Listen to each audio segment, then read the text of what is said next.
you're talking about technical options for greenhouse gas emission reduction, and one such option is to save energy. Going back to Kai identity, what we want to do is reduce emissions. That is, this number, the growth rate of emissions, should become negative. And one option to achieve that is to make this number negative. This is the growth rate of energy intensity. The small x we call is x over y. That is the amount of energy we need to generate 1 unit of value added.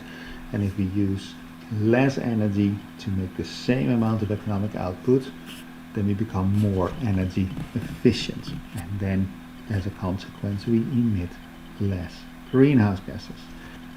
Energy savings come about through technological change and through behavioral change. And this has been going on for a long time. You recall this graph where the energy intensity has fallen by roughly half over a 50-year period. The reason for this is very simple. Energy is a cost. We do not use energy because we like to use it, but we like the comfort and the convenience that it brings. We like to live in a warm house. We like to go places. We do not like to burn oil or like to use electricity. We just like the comfort and products and services that it brings. And because this is a cost, you have to pay for the petrol, you have to pay for the electricity. There is a reason to reduce this cost. If we can get the same amount of comfort by paying less, then we would be silly not to do that. Now, this has been going on for 50 years according to this particular graph, and this is about as far back as we can push this for the world economy as a whole. If you look at specific technologies, we can actually push it back further. This is a graph constructed by Bill Nordhaus, and what we're looking at for 160 years is the price of computing, and that has fallen steadily. Nordhaus has also looked at the price of light, and we actually managed to push it back to the year 1800, and you also see a steady decline in how much it costs to light a room. Roger Fouquet did the same thing for the UK, slightly more detailed, pushed it also back to the year 1800, but Roger actually was able to push it back further to the year 1300. And what you see is a steady decline in the price of this particular technology, the cost of lighting a room. Not to be outdone, Nordhaus actually pushed it back to Babylonian times, where you see the same thing going on. So for as long as we know, energy efficiency has improved. The reason is simple. As I said, from a consumer perspective, energy is a cost, and if you can get the same amount of comfort for a lower price, then you would be silly to decline this opportunity. Ditto for producers. If you can put the same product or this product on the market that performs just as well as the product of your competitor but uses less energy, and therefore is cheaper for your consumers, then you have a competitive advantage.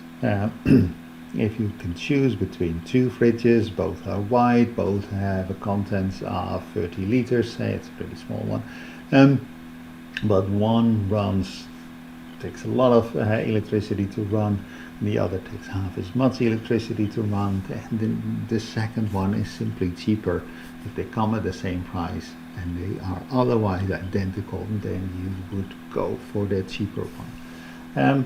So there is a constant pressure, competitive pressure from the consumers on the producers to produce more energy efficient goods. And if you compare single products, then that is essentially what Nordhaus and Fouquet did in these graphs.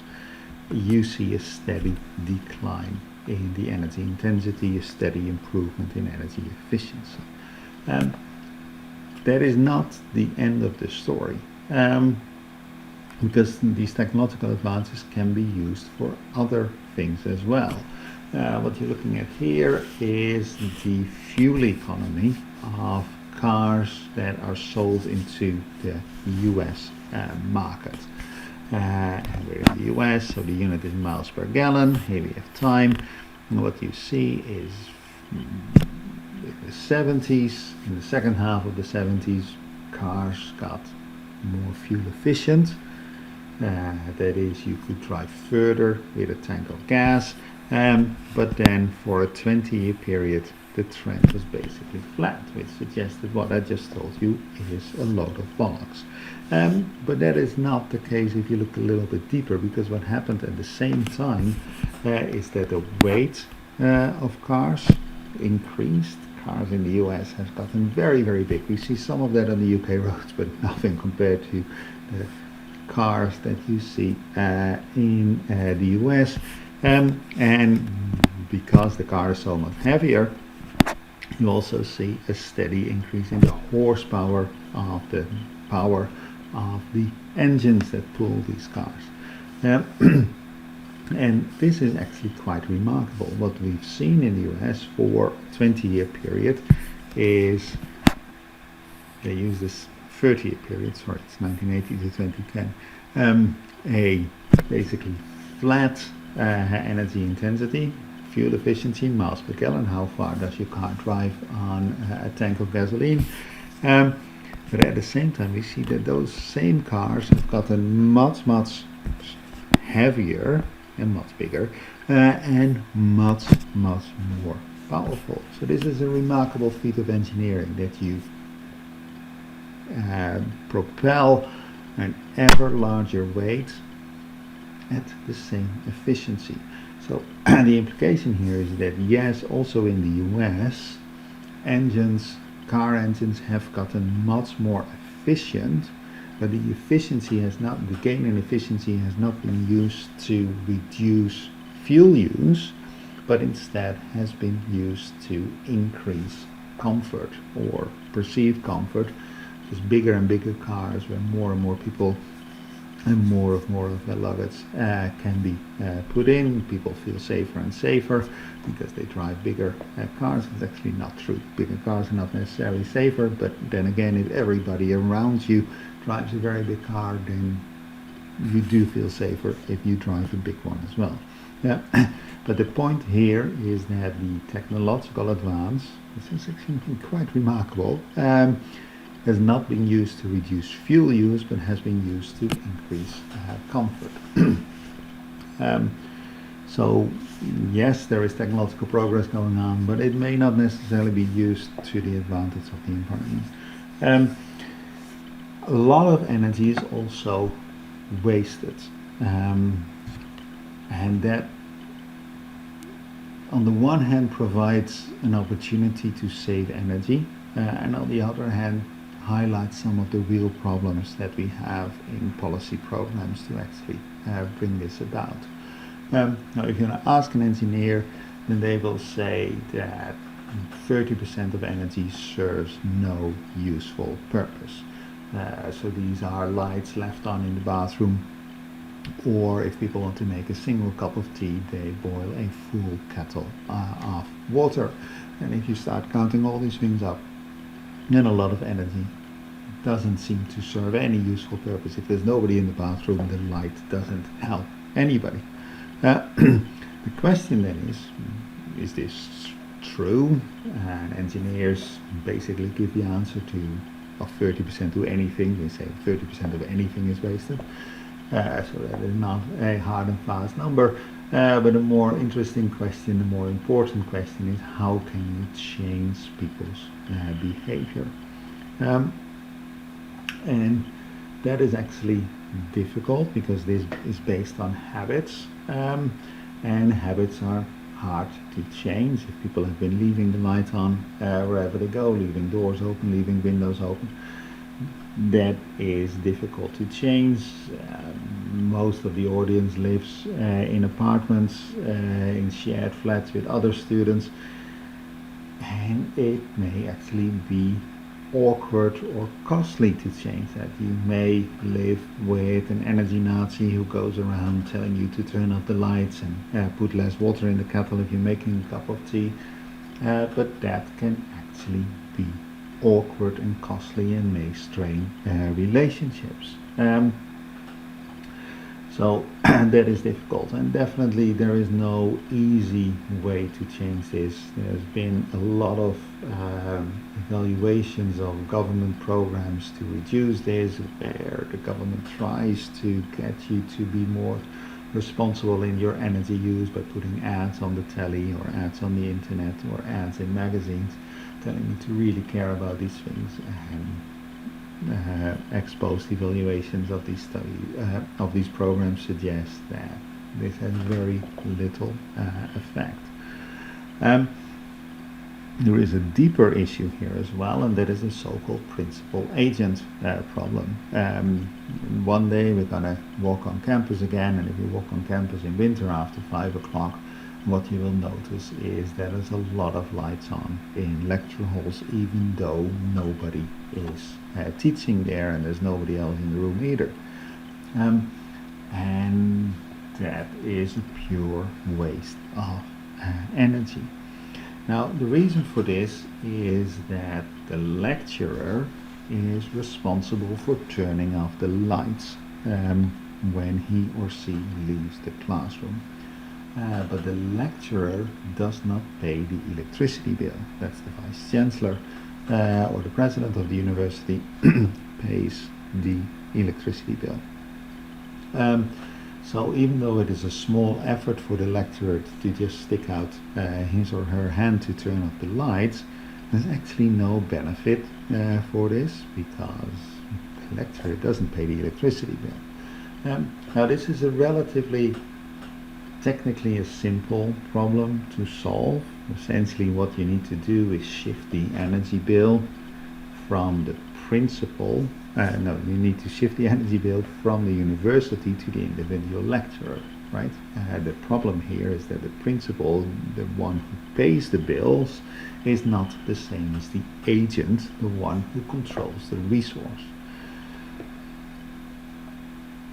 That is relatively easy technically. Essentially what you need to do is give every lecturer a swipe card, and if they walk into a lecture hall, they need to swipe the card and the lights goes on, and then the electricity bill automatically goes to the lecturer's account. But that requires a big change in the way a university is governed and the way people are paid and rewarded, and that is an enormous change.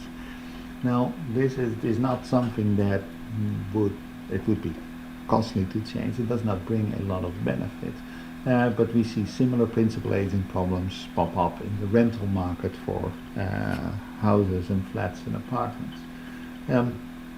Because you as a renter are paying the electricity bill and the energy bill, but you as a renter do not have the right to change the physical characteristics of the apartment you're renting. That is the landlord's responsibility, or landlady. But the landlord, who controls what sort of heating system you have and whether your windows are double glazed or whether your walls are isolated, your landlord is allowed to make those changes. It's his or her responsibility, but they do not reap the gains for that because they do not pay the energy bill.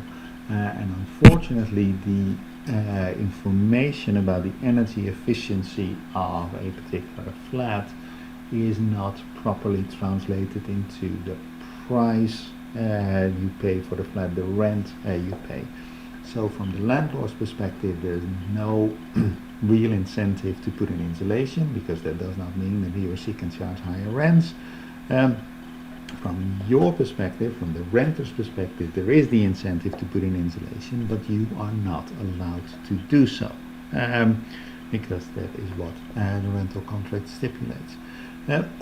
These problems are real, they're hard to solve. Essentially, it means changing the contractual nature of changing the contracts of rental properties, the way universities are run, the way factories are run.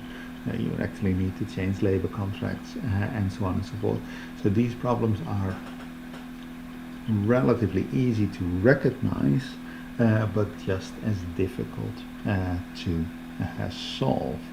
And that explains why a lot of energy is wasted. But that does not create an opportunity to then say, oh, this is easy to solve, this energy is wasted, so we can reduce energy use at no cost. That does not follow.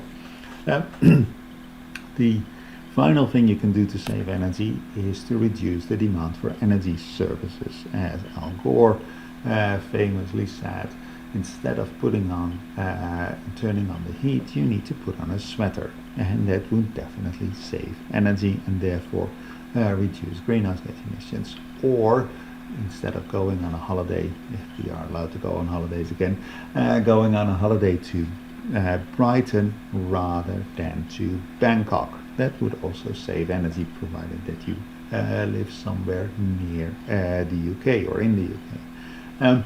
But it is very hard to convince people to give up this comfort or this pleasure of going on a long distance holiday. There's a small minority of people who argue that the climate and climate change is important enough to give up certain nice things in life, but as I said, that is a small minority only.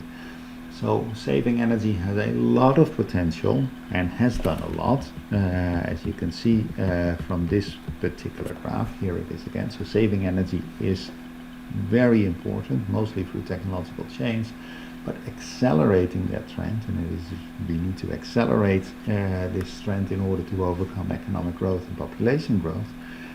Accelerating this trend is an option. It's definitely feasible, but it's not necessarily easy, and it's certainly not costless.